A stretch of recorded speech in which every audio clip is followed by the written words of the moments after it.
आज जो ये पत्रकार परिषद रखी गई है, इस पत्रकार परिषद का मकसद आपको ये बताना है कि मौजूदा वक्त में एनसीपी को जो नया नाम मिला, एनसीपी शरद चंद्र पवार, उस ताल्लुक़ से हम आपको ये बता देना चाहते हैं कि जो वक्त है, जिस तरह से चुनाव आयोग ने हमारी निशानी छीनी और हमारी पार्टी को अजीत दादा को जो दे दिया, और जो महाराष्ट्र में इस ताल्लुक़ से बेचैनी पाई जा रही है, तो उस ताल्लुक़ से ये प्रेस कॉन्फ्रेंस रखी गई। सर, जिस तरीके से देखा जाता है कि अभी जो जैसे दो राष्ट्रवादी हो चुकी है आपके पास, एक राष्ट्रवादी शरद पवार साहब की, एक राष्ट्रवादी अजीत दादा पवार की है जी। जो चिन्ह आपसे छीना गया, अभी आप कौन से चिन्ह के ऊपर आप लोग एक साथ रहेंगे? देखिए, हमारे लिए चिन्ह का मायने नहीं रखता, हमारे लिए निशानी मायने नहीं रखती, हमारे लिए मायने रखते हैं शरद पवार जी। क्योंकि ये जो राष्ट्रवादी आज जो पूरे महाराष्ट्र में नहीं बल्कि इंडिया में जो फैली हुई है, वो सिर्फ और सिर्फ उस राष्ट्रवादी के जो फाउंडर हैं, वो जनाब शरद पवार साहब की वजह से ही फैली हुई है। और लोग मराठा सद्र और हिंदुस्तान को, सारी अक़लियतों को, मजलूमों को, ओबीसीज़ को, मराठों को, सारी कौमों को अगर कोई साथ में लेके चलने की किसकी ताकत है, वो सिर्फ और सिर्फ हमारे मायनाज अली जनाब शरद पवार साहब में क़यादत है। सर, जिस तरीके से जो चिन्ह छीना गया आप लोगों से, इसमें आपको क्या लगता है, बल्दिया के ऊपर आपको भरोसा रहा है? जैसे कि कोर्ट ने जो फैसला किया, दो राष्ट्रवादी हो गई, दो शिवसेना हो गई, क्योंकि उस शिवसेना से भी जो है तो उनका चिन्ह लिया गया, आपसे भी घड़ी ले ली गई, फिर आप इस बारे में आप क्या कहेंगे? देखिए, बाकी की जो लड़ाई लड़ रहे हैं, हमारे वरिष्ठ लड़ रहे हैं, जो लड़ाई का ऊपर का जो मंजरनामा है वो हमारी ऊपर की क़यादत बताएंगे आपको। लेकिन मौजूदा दौर में तो हमारे पास औरंगाबाद में, मैं औरंगाबाद का शहर अध्यक्ष माइनॉरिटी का हूँ, तो मैं अपने शहर की बात करूँगा कि हमारे पास, हमारे को चिन्ह मायने नहीं रखता, हमारे लिए हमारी क़यादत मायने रखती। जो हमारी क़यादत जनाब शरद चंद्र पवार साहब की क़यादत, सुप्रिया ताई की क़यादत है। अच्छा सर, जैसे कि आपके ऊपर एक आरोप लगा है कि औरंगाबाद का जो नाम है, औरंगाबाद के नाम जब बदला जा रहा था उस वक्त आपकी पार्टी के कुछ एमएलए समर्थन में थे, ये आरोप आपके ऊपर लग रहे हैं, तो एमआईएम के जिला अध्यक्ष कहना है कि ऊपर वाले की आपको ये मार बैठी है, उस बारे में क्या कहेंगे आप? देखिए, जिस तरह से ये आरोप लगा रहे हैं, इनको खुद को सोचना चाहिए कि आप क्या बोल रहे हैं। औरंगाबाद नाम तब्दीली का अगर कोई केस लड़ रहा है तो हमारे राष्ट्रवादी कांग्रेस पार्टी की ही तरफ से मुश्ताक अहमद पिछले 28 साल से लड़ रहे। एक मामूली सा कारपोरेटर जिसने 27 साल औरंगाबाद का नाम बचा कर रखा, आज ऐसी क्या वजह है कि औरंगाबाद का खासदार मौजूद होने पर भी औरंगाबाद का नाम संभाजी नगर रख दिया गया? कोर्ट में कौन फाइट कर रहा है? रीट कौन दाखिल किया? इसको आगे कौन लेके जा रहा? ये तो औरंगाबाद शहर देख रहा है ना। आप ये बताइए, हमारे पास जो क़यादत है, जो लोगों ने खासदार को चुन के दिया, वो खासदार साहब ने उनके जो तो पार्लियामेंट में तो एक आवाज़ भी नहीं उठाई कि मेरे शहर का नाम जो है तो तब्दील किया जा रहा है।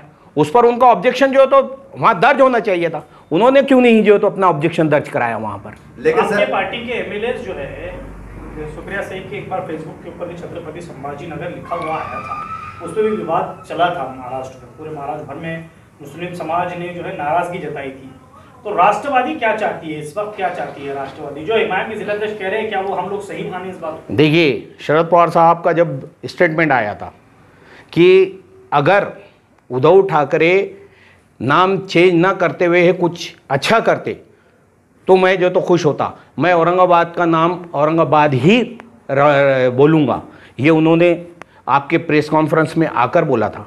और हमारे लिए हमारी क़यादत की अल्फाज मायने रखती हैं, जो हमारे शरद पवार साहब की जो तो मायने। लेकिन सर, ये भी एक सच्चाई है कि पूरी औरंगाबाद शहर ने देखा है, पूरे मराठवाड़ा ने देखा है, खाद्य अध्यक्ष साहब की ज़ेर क़यादत में कलेक्टर ऑफिस के सामने एक बड़े मोर्चा रखा गया था, उन्होंने उसको लीड भी किया था। जैसा आप कह रहे हैं कि एमआईएम खामोश थी, लेकिन वो तो लीड कर रहे थे। ये भी एक नज़ारा औरंगाबाद शहर ने देखा है।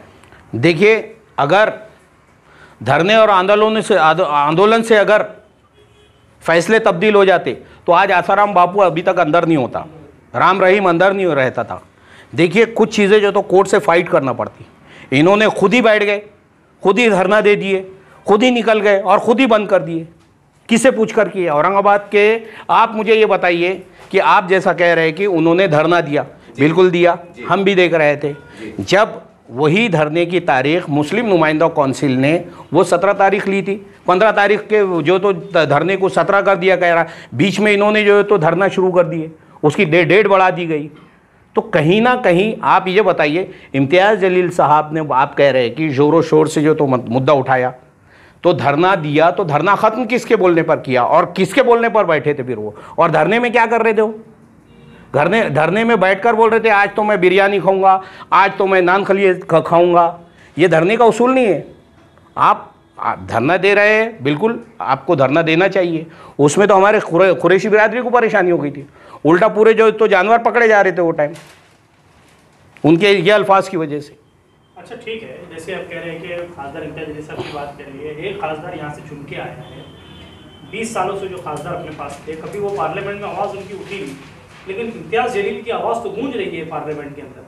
तो आपको क्या उससे भी आपत्ति है? उनकी क़ियादत से, बैरिस्टर असदुद्दीन ओवैसी की क़ियादत से भी आपको कोई आपत्ति है? देखिए, आप अगर बात कर रहे हैं बैरिस्टर असदुद्दीन ओवैसी साहब की क़ियादत की, तो उनको मैं भी पहले बहुत अच्छा लीडर मानता था। मानता था, अभी नहीं मानता हूँ, क्योंकि उसकी वजह है, देखिए आदमी आरोप दर आरोप, हम पर तुम पर आरोप लगे तो चलता, लेकिन उनकी कॉन्स्टिट्यूंसी में, उनके एरिए से राजा सिंह ने आप सरकार दो आलम की शान में गुस्ताखी किया, उसने माओ बहनों को बुरा भला कहा, उसने पान के ताल्लुक से गैर शरई बातें की। तो आप ये बताइए, ये दौर तलवार छुरियों का तो नहीं है, ये दौर आपको वोटिंग के जरिए ही नाम देना पड़ता है। जब आपकी कॉन्स्टिट्यूंसी में जब राजा सिंह लड़ा और इनके ही पार्टी का एक मर्द मुजाहिद कहूँगा मैं, ख्वाजा बिलाल बोल रहा था कि मुझे वहाँ से टिकट दीजिए, मैं लड़ूंगा जो तो राजा सिंह के सामने, तो एमआईएम तो वहाँ डर गई थी। तो असद अवैसी कहाँ जो है तो क़यादत मजबूत रही, असद अवैसी तो कमज़ोर कायद निकले। मैं वो अकबर अवैसी साहब को कहूँगा कि जब आप महाराष्ट्र में आकर कहते थे कि मैं अकबर अवैसी, ए ठाकरे देख तेरे सामने आया हूँ, तू महाराष्ट्र में आंध्रा में आ, तो जब मुसलमानों को बहुत लगता था अरे यार बहुत अच्छा बोला। लेकिन आप ये बताइए, वो शख्स जो खुद आंध्रा में मौजूद है, जो आपकी कॉन्स्टिट्यूंसी में है, जहाँ पर 80,000 मुसलमान हैं, वहाँ आप अकबर अवैसी 2 जगह नहीं लड़ सकते थे? हो सकता था कि वो वहाँ से जीत जाए या हार भी जाए, लेकिन मुकाबला किया कम से कम, ये तो कहते थे। क्यों? आप ये बताइए, तो दोनों भाइयों की क़ियादत कमज़ोर है, कमज़ोर कायद है ये दोनों भी, अकबर साहब भी और असद अवैसी साहब। अगर ये मुकाबला करते थे तो मुसलमान समझते थे कि भाई अपनी कॉन्स्टिट्यूंसी में जब ये मुकाबला नहीं कर सके तो हिंदुस्तान में क्या मुकाबला करेंगे। और रहा सवाल महाराष्ट्र की बात, तो महाराष्ट्र में जब ये लोग आए और इन्होंने कहा कि मुसलमानों को तालीम में मुस्लिम कम है, तो कौन से इन्होंने अपने कॉलेजेस कायम किए, इन्होंने हेल्थ डिपार्टमेंट की बात की, कौन से इन्होंने हेल्थ डिपार्टमेंट में बहुत बड़े हॉस्पिटल किए, इन्होंने मुसलमानों के एजुकेशन की बात की। तो आप ये मुझे बताइए कि पिछले 10 साल में एमआईएम ने कौन सा एजुकेशन में जो है तो वो की, क्या कौन सा एजुकेशन में उन्होंने अपना वो की, कोई इंस्टीट्यूशन कायम किया या कोई बच्चों के लिए कोई ऐसा जरिया बनाया कि भाई वो यहाँ से इंजीनियरिंग के, डॉक्टर के, इसके उसके बच्चे निकले? बल्कि इन्होंने डैमेज किया। इन्होंने कहा था कि 80% लोगों के पास राशन कार्ड नहीं है, जबकि मैं ये दावे के साथ कहता हूँ कि आज औरंगाबाद में राशन माफिया जितने भी है वो किस पार्टी से ताल्लुक़ रखते, आप खुद देख लीजिए साहब, तो आपको मालूम हो जाएगा कि राशन माफिया कहाँ झुक रहे हैं और किन के साथ घूम रहे हैं। आप जो तो क़ियादत की बात कर रहे, आप ये बताइए, बिहार का एक नौजवान 25 साल वली रहमानी उसका नाम, वो बच्चा जिसके वालिद रिक्शा चलाते, उसने पूरी हिंदुस्तान में मुसलमानों से एक अपील की कि मुझे 100 रुपये दीजिए, मुझे एक इंस्टीट्यूशन कायम करना है। 5 दिन में 5 करोड़ हुए, 2 दिन में बाद में 2 करोड़ हुए, आज उसके 10 करोड़ का टारगेट। एक नौजवान 25 साल बच्चा एक इंस्टीट्यूशन कायम कर देता। यहाँ का खासदार क्या करा उनने, ये बताओ मेरे को। मुसलमानों को औरंगाबाद में खासदार की कीमत में एक पीठ में छुरा घोंपा गया। बताइए हमारी क़ियादत औरंगाबाद के खासदार की, औरंगाबाद के इम्तियाज़ जलील की बात कर रहे, इन्हों हर उसमें कटकट गेट में जब आए, कोविड में इन्होंने कोई प्रोग्राम नहीं लिया। इन्होंने बोला मुझे शर्म आ रही, क्या इन्होंने मुस्लिम एरियो में ऐसा कोई वो नहीं छोड़ा। इन्होंने हर वक्त मुसलमानों को डैमेज किया। जामा मस्जिद में 700 लोग, 700 बच्चे छोटे छोटे मासूम पढ़ते, ये आप भी जानते, मैं भी जानता हूँ। कुर्बान जाऊँ हमारे उलमाए इकराम पर, जो मस्जिद दर मस्जिद अच्छे लोगों के पास जाते हैं और उनसे चंदा इकट्ठा करते हैं, उनसे ये तो मदद मांगते हैं और वो बच्चों की तालीम देते। वो बच्चे रोज़ तहज्जुद में उठकर नमाज़ पढ़ते, उसके बाद उनका जो तो फिर फजर पढ़ते, 11 बजे तक उनकी तालीम होती। आप ये बताइए कि ये खासदार जिसने जो है तो पिछले 2 साल से जो आईजे फेस्टिवल ले रहा, दिन रात जो नंगा नाच वहाँ नचाया, उन बच्चों का सोचा गया कि जामा मस्जिद में जो तो लाउड स्पीकर की जो आवाज़ जा रही, उन बच्चों की तालीम का क्या होगा, वो बच्चों की नमाजों का क्या होगा? आप बताइए। औरंगाबाद में आप नहीं देख रहे तो सिर्फ। लेकिन सर वो कहने का प्रोग्राम जो है तो नौजवानों के अंदर जो नशे की लत बढ़ती जा रही थी, एक नशे को नौजवानों को नशे से दूर रखने के लिए प्रोग्राम लिया गया था, मतलब एक अच्छे नियत से लिया गया था। सही है आपकी बात। पार्लियामेंट में जो तो इम्तियाज़ जलील साहब ने औरंगाबाद के ताल्लुक से, बटन प्लेयर के ताल्लुक से बहुत बेहतरीन आवाज़ उठाए थे। मुझे ऐसा लगा कि यार इम्तियाज़ भाई ने ये आवाज़ बड़ी अच्छी उठाई, बहुत अच्छे तरीके से, उसका कोई हल निकलेगा। मुझे ऐसा लगा कि ये इस नशे के ख़िलाफ़ में एक बहुत बड़ा हॉस्पिटल मंजूर कराएंगे और इसके लिए डॉक्टर्स जो तो साइकिस्ट मुकर्रर करेंगे। ये उलमा इकराम के साथ जाकर जो तो नौजवानों में बटन के ताल्लुक से अवेयरनेस पैदा करेंगे। ये तो उल्टा जो तो डांस, गाना, खेल, इससे बटन दूर होता क्या नज़दीक होता, पहले ये बताइए क्या? लेकिन सर आज जो सियासत की राजनीति जो समीकरण नया, उसके अंदर तो आप पे भी आरोप लग रहे हैं कि आप राष्ट्रवादी शरद पवार साहब बीजेपी के बी टीम में, यानी आप बीजेपी के समर्थक हैं, खामोश तरीके से आप उनके पीछे रविश पे चल रहे हैं, ऐसा आरोप लग रहे हैं आप पे। आप ये बताइए, अगर शरद पवार साहब बी टीम होते तो किसी से छुपा नहीं रहता। आज उनकी जो तो पार्टी उनसे छीनी नहीं जाती, उनका निशान उनसे छीना नहीं जाता, उनके पोतरे को जो तो रोहित पवार को ईडी की नोटिस नहीं आती। सब उनकी कॉन्स्टिट्यूंसी में आप ये बताइए, एक अकेला शख्स, 83 साल शख्स अकेला जो तो दौड़ रहा है, लोग देख रहे हैं और अकेला डटा हुआ है। किस लिए डटा हुआ है? कि यहाँ का संविधान बाकी रहे। महाराष्ट्र में महाविकास आघाड़ी की सरकार आए, अच्छे लोग चुन के आए, तमाम मज़ाहिब को लेकर चलने वाले लोग आए। अगर बी टीम का अगर ओपन टू ऑल अगर जा रहे हो तो उनको कोई रोक नहीं सकता था। बीजेपी में आज जो तो सुकून से जो तो 83 साल आदमी 5 साल से जो तो आराम से जो तो गुजारता था मंत्री पद लेकर। लेकिन सर हमने वो तो लड़ रहा है ना अभी, लड़ रहा है ना अभी। सर हमने मीडिया के माध्यम से देखा है कि खासदार साहब ने कई बार ये भी खुले ऑफर दिया है कि भाई संविधान को बचाने के वास्ते एमआईएम की भी अपनी भूमिका है। जैसे हम पे आरोप लगते हैं बीजेपी की टीम है, चलिए हम सेकुलर पार्टी के साथ चलने को तैयार है, ऐसा उन्होंने प्रेस के माध्यम से कई बार इशारा भी किया है। तो कहीं ना कहीं ये बात को देखना पड़ेगा ना कि वो भी तो पेशकश करते हैं, चलो हम आपके साथ आते हैं संविधान को बचाने के लिए। तो खासदार साहब का कई बार स्टेटमेंट आया है प्रेस के माध्यम से। आप जिस तरह से खासदार साहब की बात कर रहे हैं जी, तो खासदार साहब की बात पे कोई मैं यकीन ही नहीं करता हूँ, क्योंकि आप ये बताइए कि पार्टी किसकी? असद अवैसी साहब की। लोग पार्टी के आइडियोलॉजी को देखकर लोग चुनकर देते। जो पार्टी में औरंगाबाद में, आप मुझे ये बताइए कि खासदार इम्तियाज़ जलील के ना वालिद साहब जो है तो सियासत में थे, ना उनका कोई भाई था, ना उनके वालदा थे। इन्हों भी जो तो कोई सियासत से ताल्लुक़ नहीं रखते। लेकिन एमआईएम पार्टी यहाँ पर आई, अपना मैनिफेस्टो डिक्लेयर किया, मुसलमानों ने इसे एक्सेप्ट किया, इनको आमदार बनाया, इनको खासदार बनाया। जब ये आमदार बने, खासदार बने, तो इनके दम पर नहीं, एक पार्टी के दम पर बने।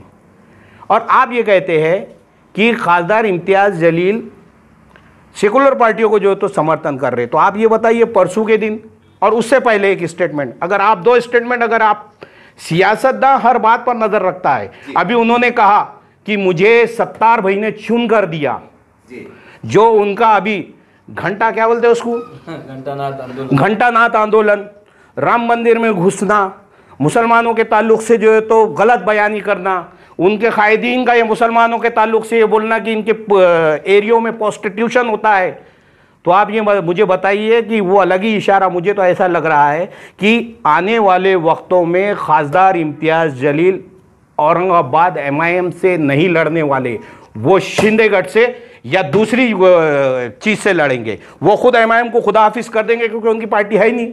ख्यालत तो उनका वही दिख रहा मुझे, जो इशारा दे रहे, जो असद अवैसी दिन रात लोगों के सामने झोली फैलाकर मुसलमानों से वोट मांगा, जो दलित वंचित समाज से वोट मांगा, जो प्रकाश अंबेडकर जो अपनी कौम में जा जाकर इनके लिए वोट मांगा, उन्होंने उनके बारे में तो कहा ही नहीं कि मुझे प्रकाश अंबेडकर की ये मदद मिली, मुझे असद अवैसी की ये मदद मिली, मुसलमानों ने औरंगाबाद में मुझे वो इज्जत दी, दलित समाज ने, OBC समाज ने, पिछड़े हुए लोगों ने मुझे चुन कर दिया। वो ये कह रहे हैं कि मैं 70 रुपये की चुन के आया। तो इसका मतलब कि इम्तियाज़ जलील के दिल में जो है तो कुछ नया पक रहा है, जिसको औरंगाबाद की सियासत देख रही है। ये ना समझे बिल्ली कि दूध पी रही है और कोई नहीं देख रहा।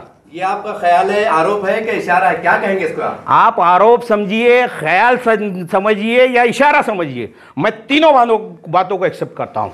अजीत पवार की जो राष्ट्रवादी कांग्रेस पार्टी में जो फूट पड़ी और कोर्ट ने जो उसके अंदर फैसला किया तो इस चिन्ह जो है तो उनको दिया अजीत पवार को, तो हमारा ये कहना है कि हमको चिन्ह के मोहताज हम नहीं हैं। शरद पवार जो है तो एक अपने आप में एक चिन्ह है, उसका नाम एक ऐसा है कि वो जहाँ भी जाएगा तो उसके साथ लोग जुड़ते हैं, चाहे किसी समाज के रहो, चाहे मुस्लिम के रहो या किसी और समाज के, दलित के हो, मराठा के हो, सब समाज उसके साथ है, क्योंकि वो सबके बारे में विचार रखता है। वो 80% समाजकरण करता है, 20% जो है तो राजकरण करता है। ऐसे व्यक्ति को हम जो है तो अपना लीडर मानते हैं, चाहे उसके पास कोई भी निशानी रहो, वो आने वाले इलेक्शन में ज़रूर फाइट कर सकता है। ये ऐसा नहीं कि भाई एक खासदार आ गया और पूरे देश में हम जो तो खाली चिल्ला रहे कि हम कौम के हमदर्द है। कौम के हमदर्द, कौम के वास्ते क्या क्या काम लाया आपने? बात कर रहे औरंगाबाद की कि भाई इनकी पार्टी में जो तो अल्लाह की तरफ से ये होगा और ये चलेगा, तो सियासत कर रहे कि अल्लाह और रसूल को बीच में ला रहे है कि नहीं? यहाँ पर बदवा और ये काहे को ला रहे?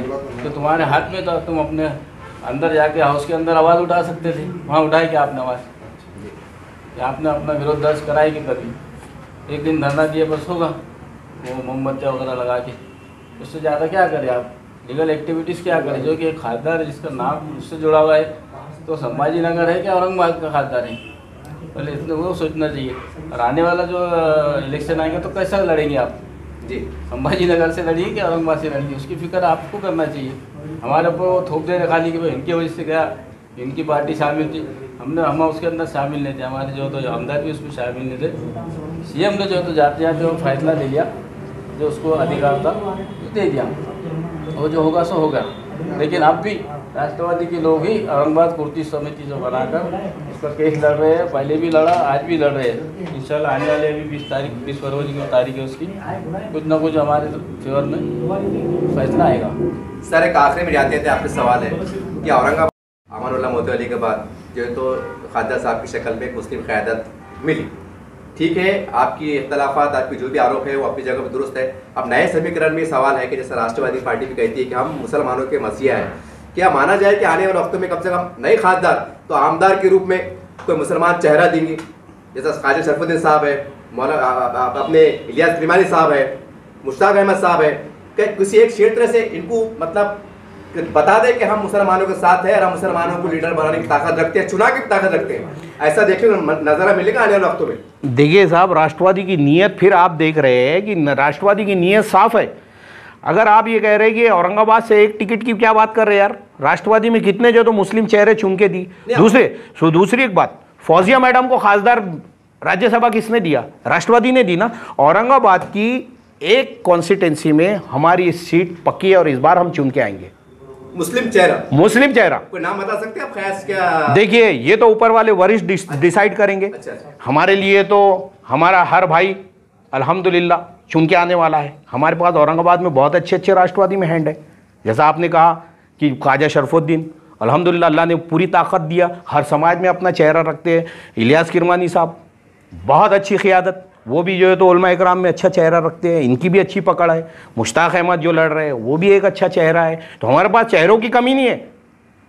और हमारे पास काम करने वालों की नीयत साफ है। ये लोग कभी ये नहीं सोचकर करे काम कि ये आमदार बनेंगे या खासदार बनेंगे। ये कौम और मिल्लत की हर वक्त रहनुमाई करते हुए खिदमत कर रहे, क्या जी, हर वक्त खिदमत कर रहे। और आने वाले वक्तों में यहाँ पर जो खासदार आएगा वो बगैर राष्ट्रवादी की ताकत से नहीं आएगा।